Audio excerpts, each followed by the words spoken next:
Bueno, buenas tardes, tribu. Otro sábado juntos aquí, eh, esperando escuchar a Juancho Escudero Ramos, muy conocido en la tribu, muy querido. Y bueno, ya tuvimos una charla de café previa. Acá con Silvia diríamos de refresco, porque en Argentina hace mucho calor, pero Juancho desde España. Quizás tenga un poco más de frío, Ujú. pero con muchas ganas, con un corazón abierto a contarnos su historia de vida, uniendo América desde México y también con sus raíces del País Vasco y tantas ciudades que ha conocido, tantos países y que le han dado mucha experiencia, tantas amistades, pero hoy, bueno, nos va a contar su historia de vida, así que con mucho gusto te vamos a escuchar, Juancho. Bienvenido a la tribu. Muchas gracias y a Miguel, a ti Nora y al resto de personas que nos están escuchando.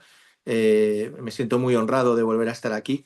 Estuve hace 3 años aproximadamente y yo creo que vale la pena refrescar la evolución de las cosas que en su día tratamos y que hoy quiero que sean el centro de mi intervención, ¿no?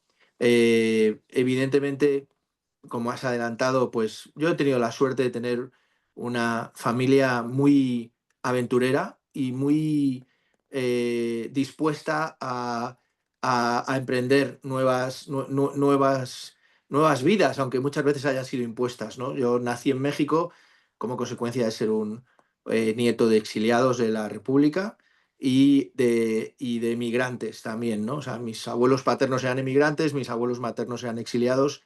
He conocido historias del campo de concentración en el que estuvieron en Francia, que entonces se llamaban así, hoy se llaman campos de refugiados, de su marcha con lo opuesto a México en un barco y de emprender una vida nueva, con nuevas ilusiones y con una perspectiva distinta, sin olvidar el amor a España. Volvimos por temas laborales de mi padre cuando yo tenía 2 años, sigo teniendo a México en el alma, sigo manteniendo la nacionalidad y eso pues, y tengo a todos mis primos allí, con lo cual la vinculación es muy potente.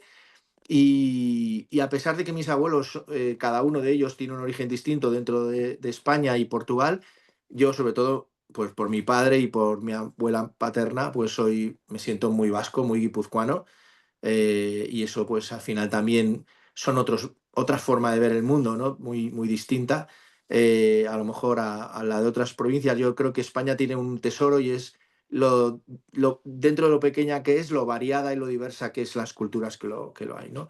Toda esta pequeña introducción, un poco para poner en valor pues por qué soy como soy, yo creo, porque al final somos herederos de muchas cosas que nos han transmitido generación tras generación, ¿no? De luchar, de enfrentarte a las cosas viendo que son oportunidades y no desgracias. Y ahí es donde creo que empezamos este mensaje de vida o contar un poco lo que ha sido los últimos años, ¿no? Hace 3 años y medio me diagnosticaron un cáncer de próstata que no. Normalmente son cánceres que se cogen a tiempo, no tienen mayores problemas, pero el mío no fue muy transparente y se dio a conocer ya cuando estaba muy avanzado, ¿no? Entonces, yo tenía metástasis en hígado, riñones, bazo, páncreas, en los pulmones, en los ganglios linfáticos del pecho, en todos.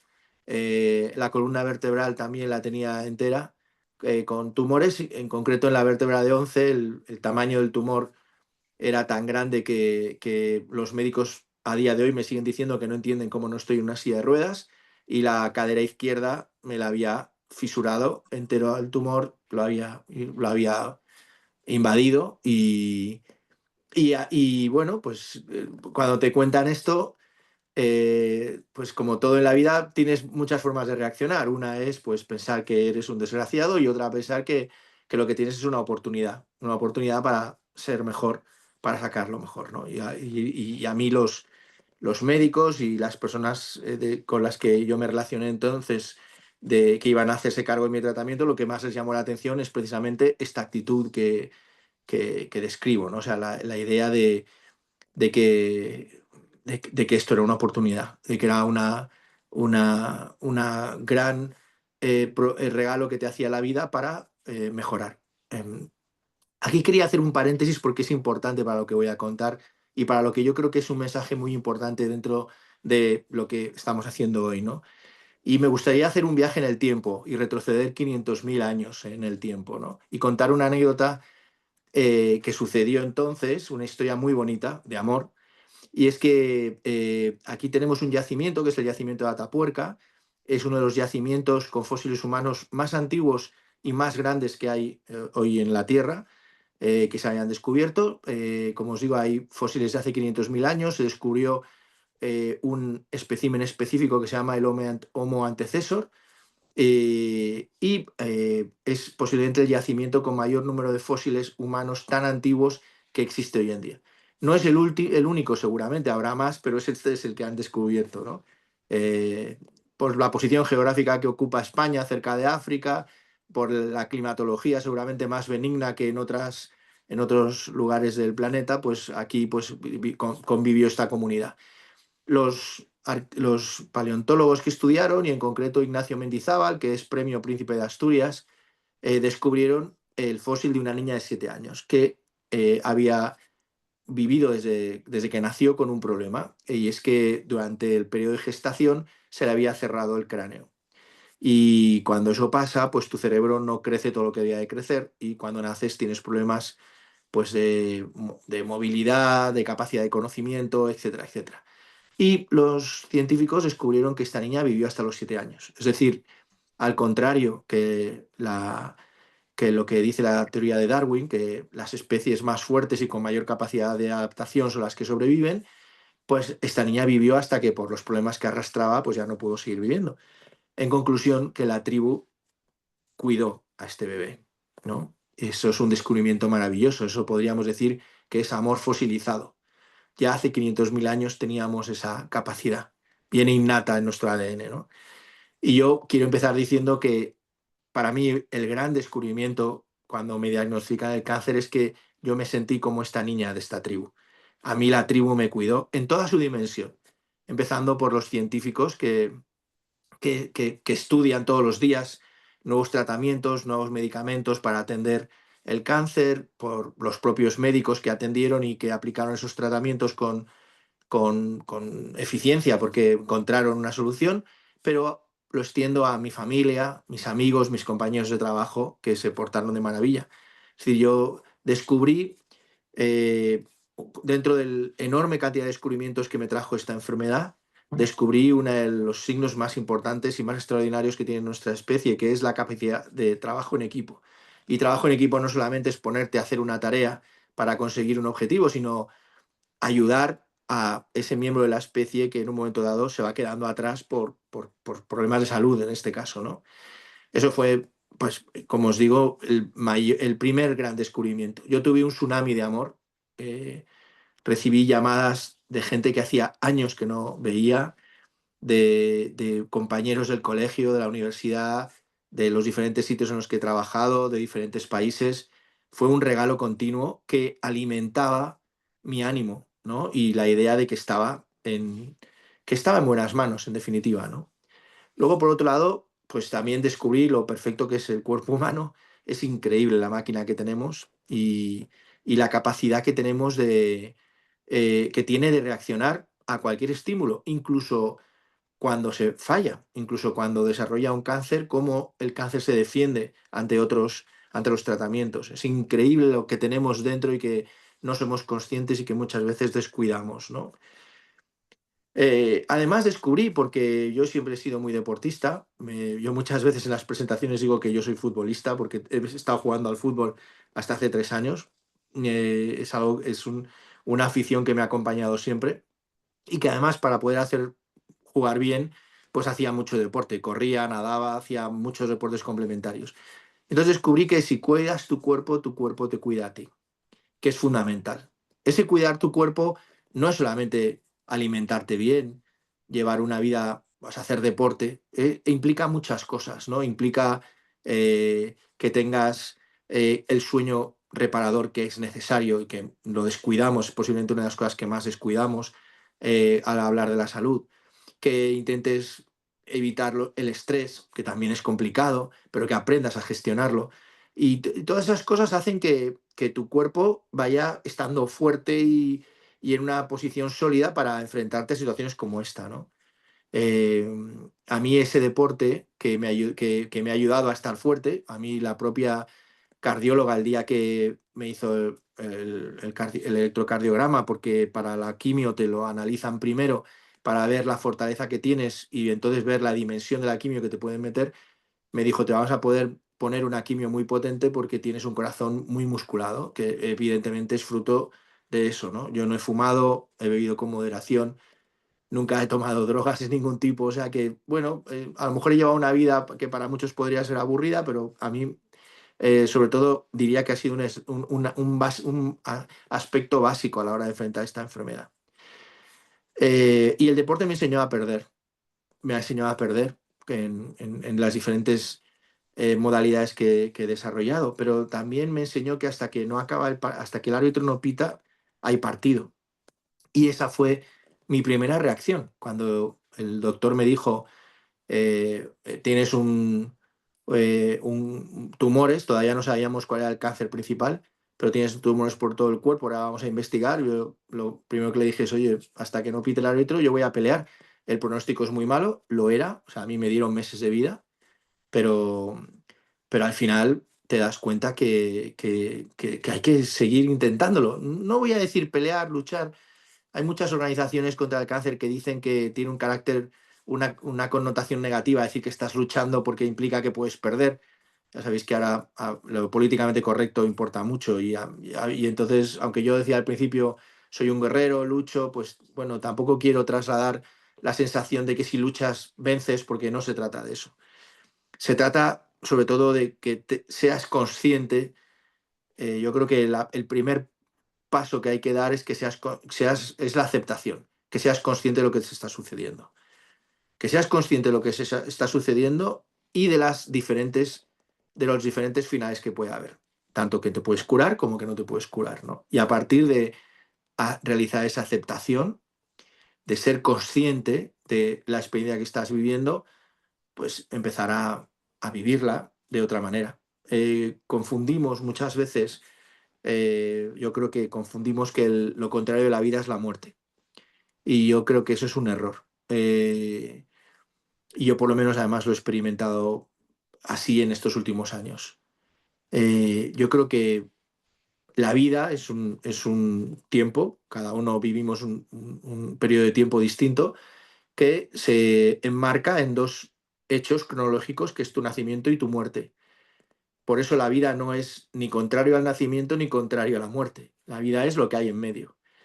Y lo que te das cuenta es que como experiencia lo que hay que hacer es disfrutarla. Y esa experiencia viene cargada de muchas circunstancias. Unas buenas, ¿no? Pues estudias una carrera y consigues un diploma y a veces un doctorado, la ejerces con éxito o triunfas en los deportes, te enamoras de alguien y consigues al final casarte con ella, tener una familia, criar unos hijos, si tienes la suerte de conocer a tus nietos, como yo he tenido ocasión de conocer a una de mis nietas y con otra en camino, pues es maravilloso. Pero tiene también otros aspectos que a lo mejor no son tan bonitos, ¿no? Que pues es eso, que te descubran un cáncer o que tengas un accidente, que se rompa, que te rompas un brazo y ya no puedas dedicarte a lo mejor a la afición que tenías por la música. Pasan muchas cosas. Pero cada una de ellas no dejan de ser oportunidades para crecer, si lo ves. Como he dicho antes, si dejas de ver que tu vida va a durar muy poco y que es un suspiro en la historia del universo, la vida de cada uno de nosotros. Entonces, de nosotros depende que esa circunstancia nos enriquezca o nos empobrezca. Si decidimos que nos enriquezca, pues seguramente, y esto fueron las palabras con las que yo anuncié a mis hijos que tenía cáncer, les dije, si elegimos que nos enriquezca, cuando esta experiencia acabe, seremos más fuertes, nos querremos más, estaremos más unidos y al mirar atrás nos daremos cuenta que esta experiencia ha sido un regalo de la vida para ser mejores, ¿no? Y así es como lo he querido ver, ¿no? De esa manera. para intentar ser mejor persona, ¿no? Decía Hemingway que el valor, el coraje es mantener la calma ante la adversidad. A mí me gusta traducirlo como mantener la calma, la elegancia, la serenidad, en el fondo la libertad. Si tú eres capaz de gestionar el miedo, que no digo que no exista, existe y te acompaña desde el principio, pues al final, al mantener esa libertad, puedes decidir lo que quieres seguir haciendo, ¿no? De la otra forma, si dejas que el miedo te domine, pues, pues domina todos tus actos, todas tus decisiones y posiblemente no sean las más acertadas, ¿no? Es verdad que hace unos años el cáncer era sinónimo de muerte, pero yo puedo decir que a día de hoy creo que también implica, tiene una connotación importante decir que es sinónimo de vida, por lo menos en mi caso lo ha sido. La forma en la que yo disfruto la vida desde hace 3 años y medio es espectacular, porque para mí, yo digo muchas veces que parece mentira, pero cuando te dicen, como me dijeron a mí, que me quedaban meses de vida, cuando te dicen que el final está cerca, descubres que tienes todo el tiempo del mundo. Descubres que cada acontecimiento lo quieres vivir como se merece, ¿no? Si un amigo quiere tomar un café contigo, lo tomas, pero lo tomas de verdad. Disfrutas de esa amistad, ¿no? Si quieres dar un paseo, estás disfrutando de todo, ¿no? De cosas que antes, paseando por la misma calle, no veías, ¿no? Yo comento muchas veces que he descubierto el sonido más bonito que hay sobre la faz de la Tierra, que es ponerte al lado del patio de un colegio cuando está lleno de niños, ¿no? Y oír esas risas y esas carreras. Que vayas al patio que vayas es siempre el mismo y estés en el lugar del mundo en el que estés, suena exactamente igual, da igual el idioma que hablen, suena exactamente igual. Y que tú puedes adivinar a través de esos muros que hay un montón de sueños, de ilusiones, de alegrías en ese momento, en ese patio, ¿no? Y eso, pues a mí me lo ha otorgado esta oportunidad, el darme cuenta de cómo vale la pena disfrutar de una sonrisa que te dé el camarero cuando le pides un café, y en mi caso, pues, que cómo te recibe tu nieta cuando sale corriendo porque vas a visitarla, ¿no? Es verdad que el cáncer te hace, o en mi caso así lo ha sido, me ha hecho perder el miedo a la muerte. Eh, Aunque el miedo exista, yo no le tengo miedo a la muerte, pero sí, sí lo que más pena me da, y creo que por los pacientes con los que yo he podido entablar amistad coincidimos, es perderte cosas. Yo creo que al ser humano lo que le asusta de la muerte es que nos sentimos como un niño pequeño cuando estás jugando en tu casa después de cenar y tu madre te dice a la cama y le pides 5 minutos más, 5 minutos más, pues yo creo que con la muerte pasa lo mismo, ¿no? Le decimos, todavía tengo muchas cosas que hacer, todavía tengo muchas cosas que ver, muchas cosas que disfrutar. Al principio, como os digo, me daba mucha pena esta reflexión, pero luego llegué a la conclusión de, oye, qué pena si algún día viene la muerte a buscarte y le dices, oye, ya te estaba esperando porque esto es un rollo. O sea, ojalá la muerte me pille siempre diciendo 5 minutos más, pues eso quiere decir que estoy disfrutando de la vida, ¿no? Y desde ese punto de vista, pues eso es algo que me ha enseñado el cáncer, ¿no? Esto es lo que quería decir con que para mí el cáncer ha significado un sinónimo de vida, de aprender a exprimir cada segundo, ¿no? Y eso no significa pasarse el día disfrutando y riendo, es simplemente viviendo, ¿no? Vivir en toda la extensión de esa palabra, ¿no? Y no creo que esto sea una visión muy heroica. Yo, en una conferencia con Nando Parrado, uno de los supervivientes de los Andes, de la experiencia de los Andes, yo le oí decir que cuando la gente le decía, es que usted ha sido un héroe, dice, bueno, no, por lo pronto yo no elegí estar aquí. A mí el destino me puso aquí, pues en el mismo caso, el destino ha decidido que yo tenga cáncer a esta edad, ¿no? Yo además tenía una mutación genética que era proclive a desarrollar un cáncer. Podía haberme muerto sin desarrollarlo, pero pues las diferentes circunstancias lo he desarrollado. Pero una cosa es que no elijas estar aquí, pero una vez que el destino, la vida te pone en esa circunstancia, eh, tienes que dar lo mejor de ti o tienes que intentar. dar lo mejor de ti. Y yo creo que es lo que he intentado, ¿no? Por eso he hablado al principio de mis orígenes familiares. Yo creo que toda esa experiencia estaba en mí para no derrumbarme y decir, oye, no, no, aquí yo tengo un gran ejemplo. Yo he visto gente que ha tenido que levantarse desde cero, ¿no? Y reconstruir sus vidas. Pues a mí me toca ahora hacer algo parecido, ¿no? Tengo que reconstruir mi existencia, ¿no? Yo creo que todos nacemos héroes. Lo que pasa es que se tienen que dar las circunstancias para demostrarlo, ¿no? Y que me gusta decir que soy solamente una persona normal que ante la adversidad, pues puso su mejor cara y sacó lo mejor de él, ¿no?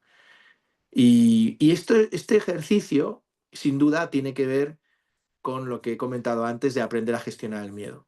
O sea, yo creo que el tiempo al final te das cuenta que es irrelevante. En nuestra vida le damos mucha importancia de cuánto tiempo voy a vivir, cuánto tiempo voy a estar aquí, y el tiempo llega un momento que termina siendo absolutamente eh, fuera, le quitas toda su importancia, porque lo importante es vivir cada momento, porque al final la vida lo es todo en mayúsculas, ¿no? Y nos toca disfrutar, honrar el privilegio de estar vivos, porque es un privilegio. Y además yo creo que se lo debemos. En mi caso, yo pienso muchas veces que se lo debo a todos esos compañeros que he ido conociendo y que por desgracia no han sido capaces de superar la enfermedad. Yo siempre me acuerdo de una escena de una película que se llama Salvado al soldado Ryan, que el soldado le dice a su mujer al final, ¿he sido digno de esto? Pues yo, si queréis un poco, pues digo lo mismo, ¿no? O sea, hay que honrar el privilegio de estar vivo regalando a las personas que ya no están una vida digna, una vida plena, que no perderla. Yo creo que, por daros un dato que he aprendido a propósito de todo esto, en España mueren unas 1.300 personas al día, más o menos de media, ¿no? eh, Pon tú que 300 personas estuviesen metidas en una enfermedad y en un proceso ya, pues digamos que estaban solo en cuidados paliativos, ¿no? Que eran personas que podían morir en cualquier momento. Pero hay 1.000 personas que se levantan todos los días y saber que va a ser su último día en la Tierra. Y estoy seguro que esas personas, si un minuto antes les dijeses, oye, te cambio tu vida por esta persona que tiene deudas hasta las orejas, que sufre, que le ha dejado su novia, todas se cambiarían y dirían, vale, lo cambio sin ver, ¿no? Quiero seguir aquí, ¿no? Yo creo que la mayoría queremos seguir aquí, porque queremos seguir disfrutando de este regalo, ¿no? De este privilegio. Y yo creo que lo mejor que podemos hacer es regalar a nuestro entorno, a las personas con las que nos toca en el día a día, regalarlo lo más importante, nuestro bien más preciado, que es nuestra presencia, nuestro tiempo, nuestros días, ¿no? Y es lo que tienes que hacer, regalarte, porque yo creo que ese es el ejercicio que tenemos que hacer para que la película de nuestra vida tenga un final feliz. Yo creo que nada, nada, nada en el mundo puede truncar la fuerza que tenemos, ¿no? Que es nuestra vitalidad, nuestro amor y nuestra fe en nosotros, ¿no? Y eso lo tenemos que llevar y tenemos que alimentarlo todos los días. Eso, se alimenta todos los días. Esto que estoy comentando ahora, pues hay días que no estás tan fuerte, pero tienes que aprender los ejercicios para alimentarlo, ¿no? Y al final yo siempre pienso que nosotros no podemos elegir nuestro destino, pero podemos elegir el sentido que le damos a nuestra vida.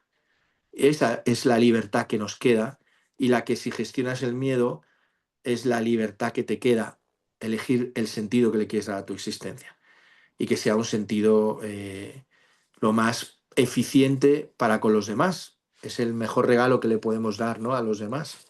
Ser capaces de darles un, un mundo mejor.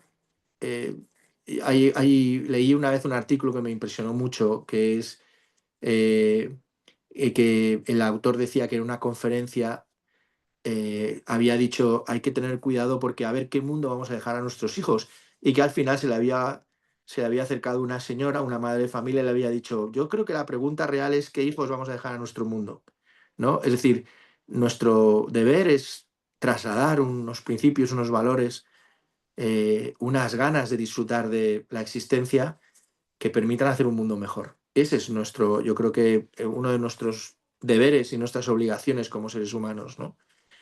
Y en ese sentido, pues a mí sí que la enfermedad me ha permitido devolver ese amor que he recibido en forma, si queréis, de confianza y de amor. O sea, yo me he sentido muchas veces como, si habéis visto la película de Aladdin de Disney, cuando hay dos momentos en la película en la que el protagonista Aladdin a Yasmín se le acerca una en el mercado y luego cuando la va a buscar en la alfombra mágica, que para cuando le invita a saltar de un edificio a otro y luego a subirse a la alfombra, le extiende la mano y dice confía en mí.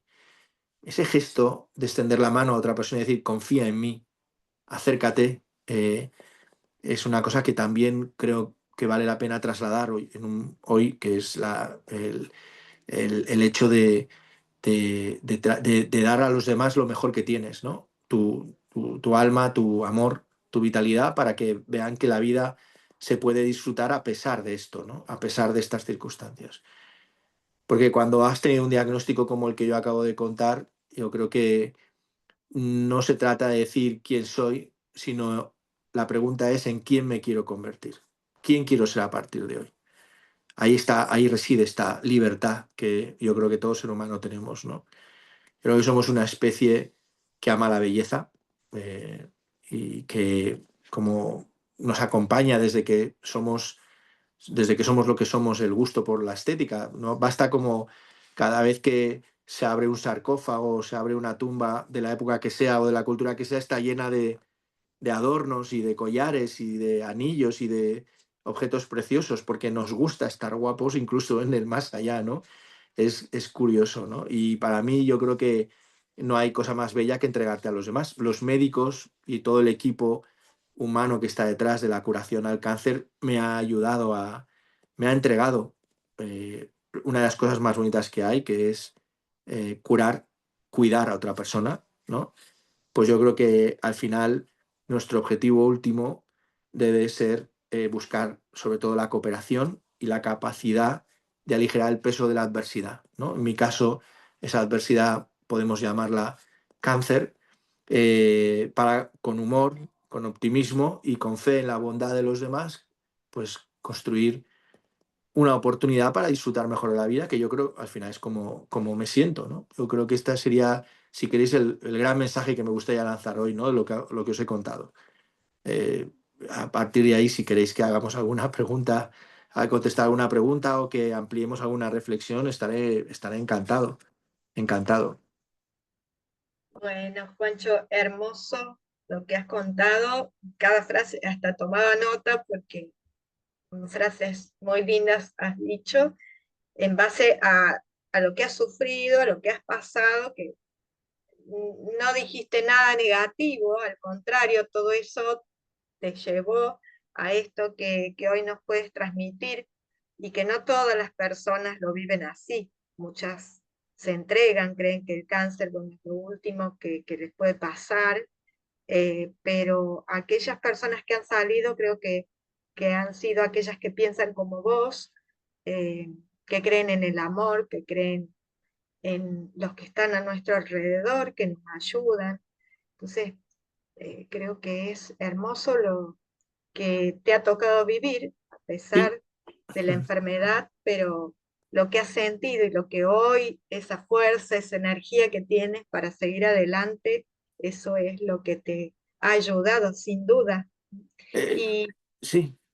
desde mi parte, bueno, yo lo que te preguntaría, a ver qué es lo que hoy haces o te gustaría hacer gracias a estos minutos de vida que te va dando, este, Claro, como vos eh, decís.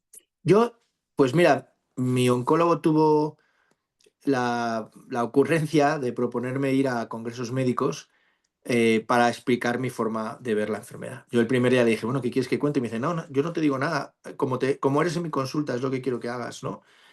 Y entonces, bueno, primero trataba mi caso, oía cosas increíbles, porque claro, mi caso era tan radical que a los médicos que estaban, que he hablado a médicos de todo el mundo, o sea, Hispanoamérica, de todos los países, de África bastantes y de Asia alguno, a la India también, y claro, la mayoría decían, bueno, este chico está muerto ya, ¿no? O sea, que esto que nos estás contando.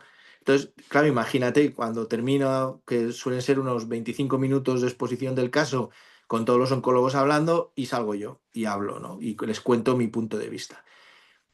Para mi sorpresa, he descubierto una de las cosas que más me llama la atención es que, que a los médicos les impacta mucho, ¿no? Y que muchos al acabar la conferencia y se acercan y me dicen que les he devuelto la ilusión que tenían cuando empezaron a ejercer la profesión. A mí eso me impresiona muchísimo porque das por hecho que eso no va a ser así, que no vas a generarles una emoción tan potente. Y a eso estoy dedicando mucho, a transformar el punto de vista del médico sobre el paciente. Yo cuento una anécdota importante en el desarrollo de mi enfermedad y es que yo, aunque mi cáncer salió a la luz tarde, empezó a generar problemas y por los que me hice pruebas, pues digamos cuando ya estaba muy avanzado, pero yo empecé a notar unos 3, 4 meses antes que algo no iba bien. Entonces me animé a ir a hacerme un chequeo y el día que yo llegué al hospital fue un caos, o sea, era horrible, porque había fallado uno de los doctores y entonces el que estaba había asumido los pacientes del otro, la consulta era un caos, la sala de espera había malestar porque se estaba tardando mucho. Yo entré cuando me tocó el número, cuando salió en pantalla el número que yo tenía, y aún así cuando entré llamaron que había una señora que se había quejado que yo había entrado antes, y yo he entrado cuando ha aparecido el mismo número, pero el médico estaba fuera de... No estaba en lo que estaba. Entonces yo me acuerdo que entré y le dije, oye, mire, vengo porque creo que hay algo que no funciona bien en mi cuerpo. Y empecé a hablar y yo me di cuenta que no me miraba. O sea, yo buscaba una conexión con los ojos para empezar a transmitir emoción y no. Y entonces él estaba escribiendo y cuando terminó me dijo, mira, hazte todas estas pruebas. Y no incluyó el marcador del PSA, que incluso aunque yo tenía ya una edad que debía incluirlo, no lo incluyó. Entonces, al cabo de 3 semanas me llamó en una consulta telefónica para decirme esto, oye, que estás perfecto. Me hizo una colonoscopia, un cardio, y dice, estás perfecto, no tienes nada. Y yo diciendo, pues algo, pues yo no me quedo contento. Y a partir de ahí empezaron a aflorar dolores y esos dolores llevaron a hacer una resonancia y esa resonancia fue la que detectó masas blandas, que es como llaman en la terminología médica a los tumores en una primera fase, ¿no? Entonces, eh, claro, cuando tú te encuentras con que la medicina muchas veces está ejerciendo de esa manera, yo lo que he descubierto, por contestar a tu pregunta, es la oportunidad de cambiar el punto de vista del médico respecto al paciente. Que el paciente que está enfrente tuyo es un ser humano, que me parece muy bien que no puedes implicarte emocionalmente con todos, pero oye, yo vengo aquí preocupado por lo que posiblemente más preocupa al ser humano, que es la salud. Quiero que me tenga un poquito de empatía, no mucha, simplemente que me mires y me reconozcas en mi yo, ¿no? Que reconozcas al otro que está enfrente. Y eso me doy cuenta que con las charlas lo consigo. Luego, al mismo tiempo, como consecuencia de esas charlas, me están llevando a otros sitios, me están haciendo entrevistas y me doy cuenta, pues lo que has apuntado antes, que la gente eh, este mensaje lo recibe como un mensaje de optimismo y de ver la enfermedad de otra manera, la enfermedad y otras cosas que puedan pasar en tu vida, ¿no? Y entonces a partir de ahí, pues estoy implicado en varios proyectos para transformar la visión de la enfermedad e inspirar a la sociedad a través de, no solamente yo, sino también otros pacientes, a inspirarles en el concepto del sin miedo a vivir. Que no hay que tener miedo a vivir, al revés, que hay que vivir con toda la emoción del mundo, ¿no? Y en esta deriva de cosas que van surgiendo, pues ahora estoy queriendo poner en marcha y creo que ya he conseguido al financiador un cómic en el que el personaje principal es un superhéroe, pero cuando digo superhéroe es una persona normal, como podemos ser nosotros, que tiene cáncer y se enfrenta a la enfermedad con una actitud muy parecida a la que los médicos valoran en mí y en algún otro compañero de viaje que he conocido, ¿no?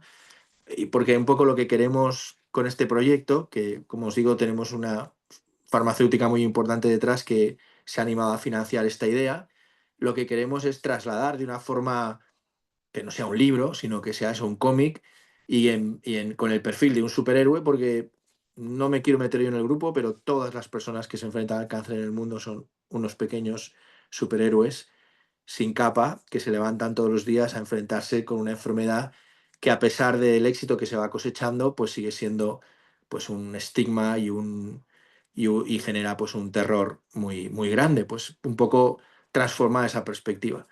O sea, que aparte de mi trabajo, que es sobre todo jurídico y financiero, estoy enfocando mi vida a ayudar a otras personas a que tengan una visión como la que he contado, y creo que por ahora vamos consiguiendo cosas. Hermoso, muy, muy lindo lo que estás haciendo. Sin duda esto ayuda a muchas personas y también te ayuda a ti mismo a Absolutamente, estar bien. absolutamente. Es un poco lo que he dicho antes de encontrar un sentido a tu vida, ¿no? Oye, yo en el reparto de cartas, en un momento de mi vida, pues me han llegado unas cartas que es que tengo cáncer. ¿Qué puedo hacer con estas cartas? Oye, pues parece ser que yo muchas veces a mi oncólogo le digo, realmente, ¿por qué os interesa tanto lo que cuento? ¿No? Y dice, no, pues es que no eres consciente de la excepcionalidad con la que has vivido la enfermedad, ¿no? Bueno, pues si eso ayuda a otras personas, pues fenomenal. Yo mismo me sorprendo muchas de las reacciones en el hospital cuando he tenido que estar en la sala de espera antes de un TAC o de una gamografía, y me pongo a hablar con la gente y de repente se emocionan.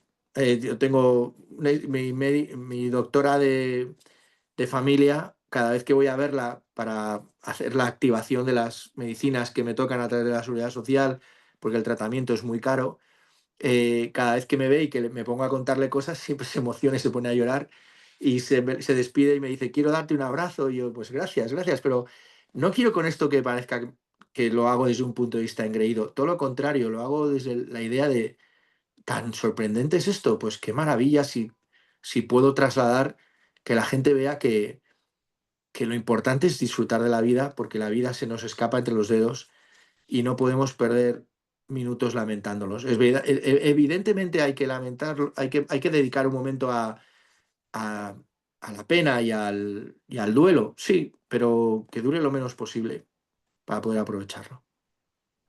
Seguramente. Bueno, no sé si Silvia nos está escuchando, si tiene alguna pregunta, algo para decirnos. Te escuchamos, Silvia. Si no, le damos la palabra a Magna. Ahí nos va a hablar. Eh, sí. Bueno, la verdad que estoy más que sorprendida por dos motivos. Primero, porque el viento me trajo acá, Mm. eh, y porque soy médica ¿Eh? y porque tuve cáncer. Anda. Anda.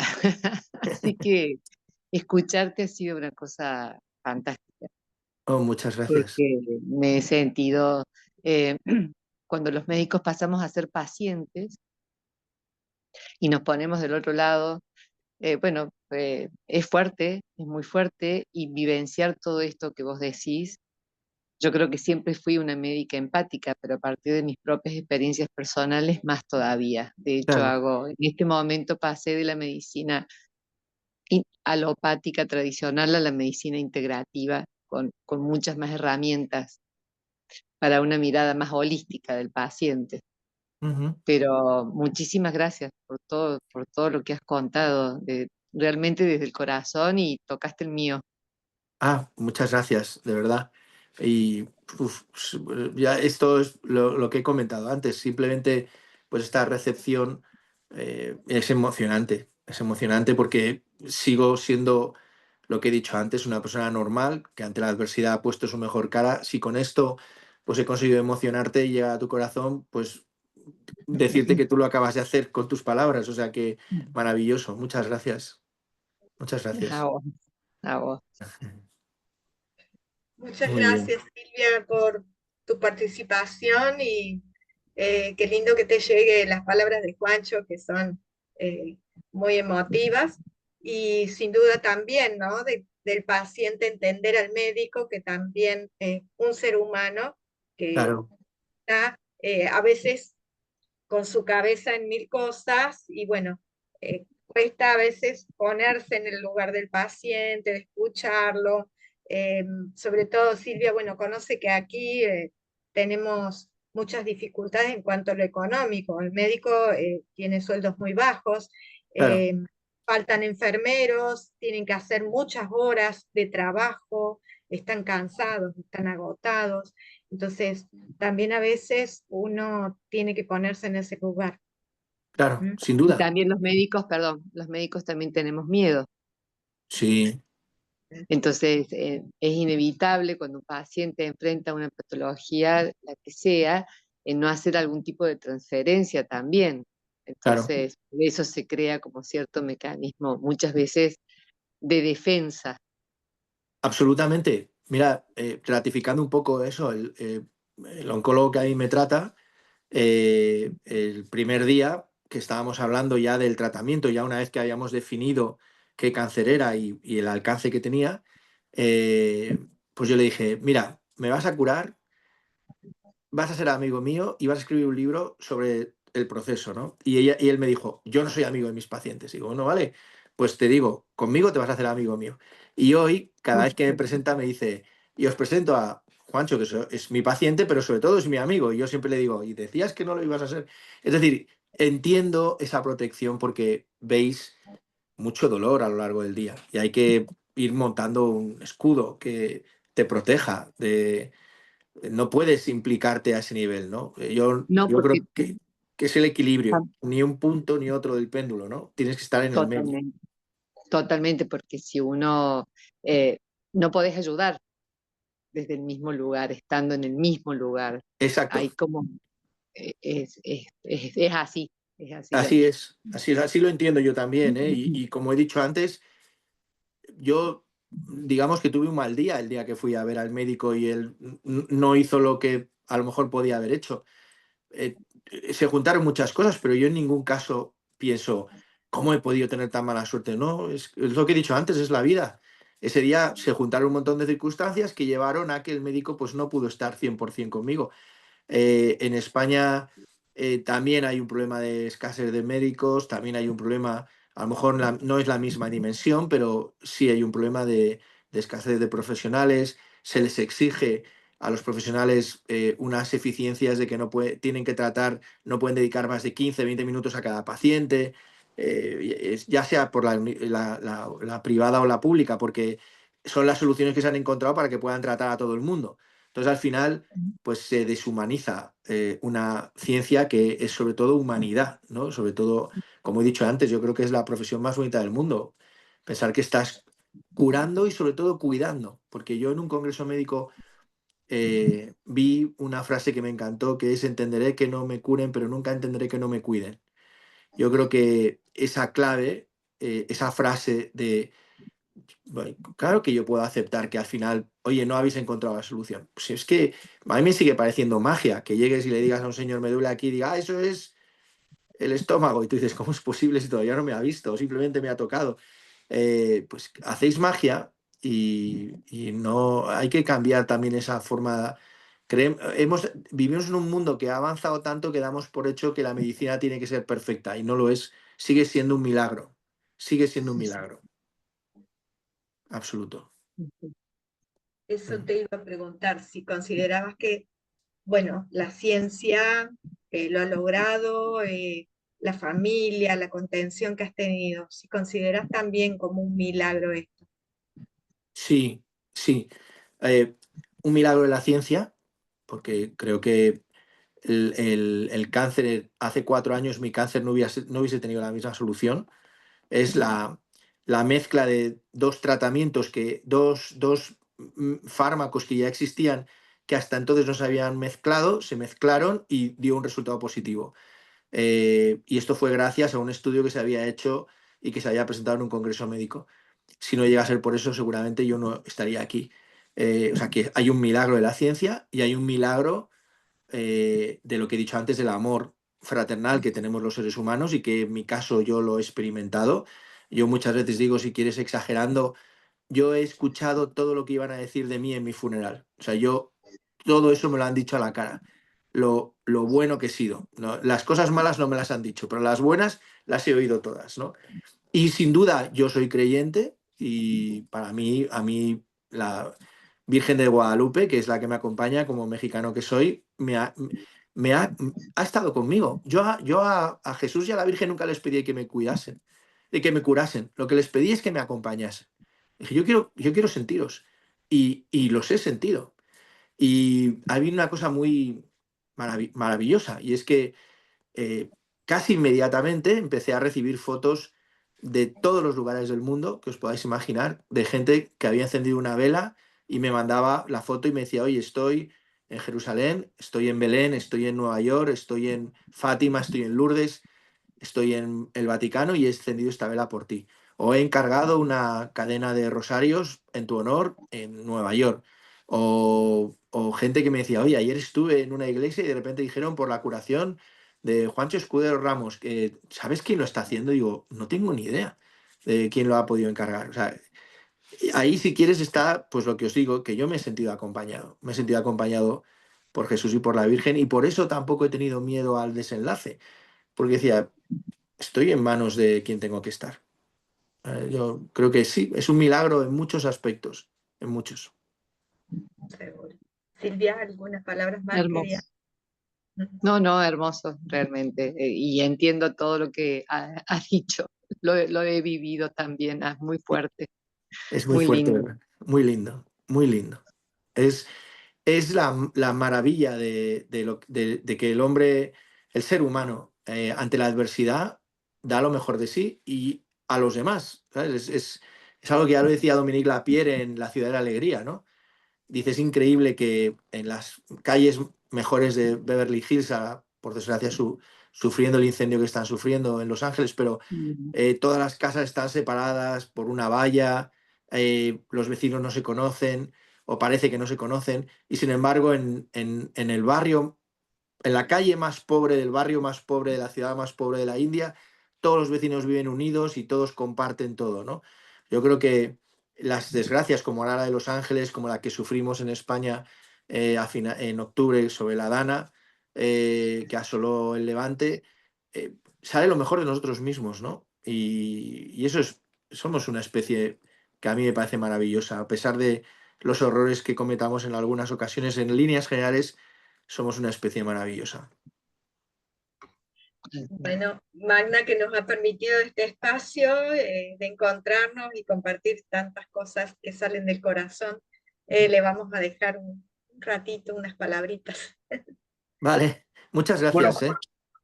Juancho, yo creo que había escuchado todo de tu vida y cada vez que hablo contigo parece que tienes más de una vida, porque Hombre, cada charla son retazos de una vida que es pura emoción, porque en definitiva nacemos para amar y la universidad nos distrae y parece que sacar una carrera universitaria es incompatible con ser humano. sí, Y hay un libro que a lo mejor te sirve como guión para tu cómic, que fue una historia personal entre Pablo Dors, que era capellán de un hospital de Madrid, con una doctora, la doctora África Sendino, que 6 meses antes de anunciarle su muerte, le dijo, padre, más que confesarme con usted, quiero confiarle mi diario de frustración, porque me enseñaron a curar a la gente, pero no a cuidarla. Y para ella el cuidar a la gente era sanarla y decir, yo presumí que estaba sanando a la gente y apenas ayudaba a curarla, porque la sanación depende del paciente. Es un libro de 80 a 100 páginas que se llama Sendino se muere, la historia de África Sendino, que es una doctora que recoge todo lo que venimos hablando aquí.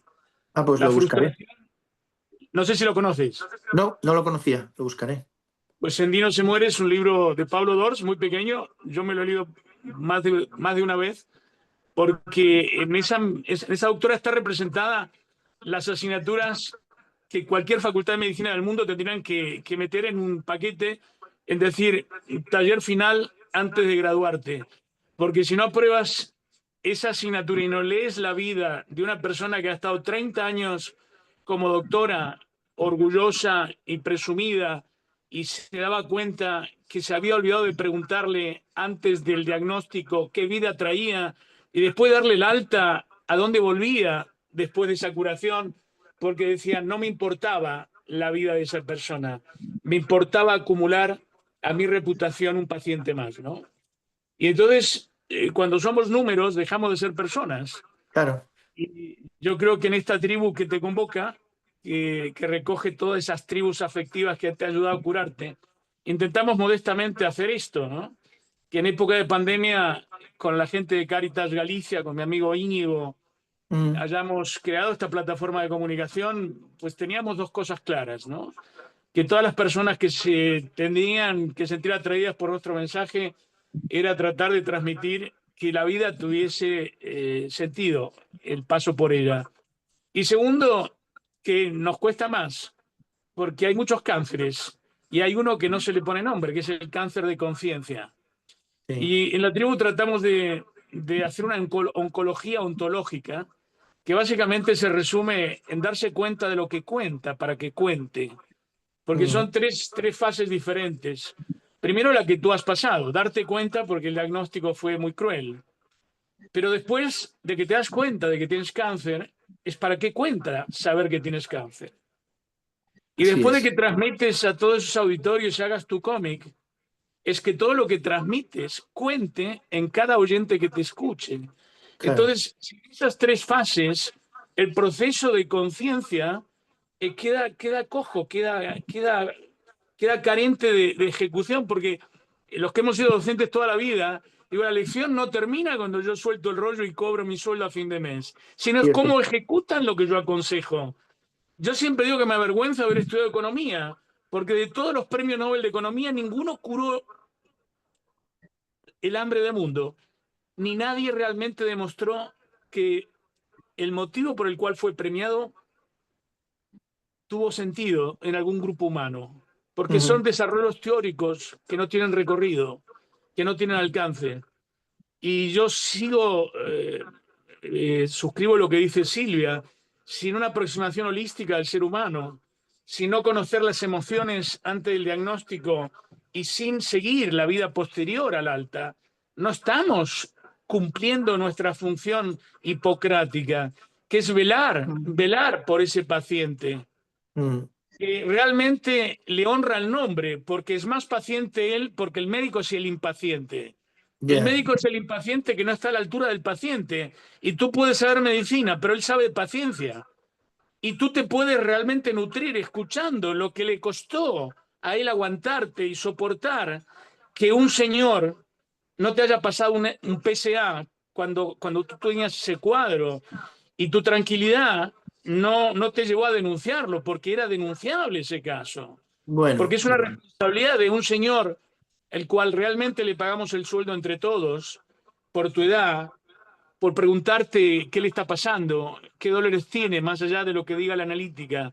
Tener esa charla, por más que haya sido caótico ese día, no puede ser caótico el diálogo entre dos personas que realmente no es que se conozcan porque quieren ser amigos, es porque uno está malito, enfermito, y el otro está pagado para curarlo, para escucharlo. Y curarlo no es medicarlo, es escucharlo.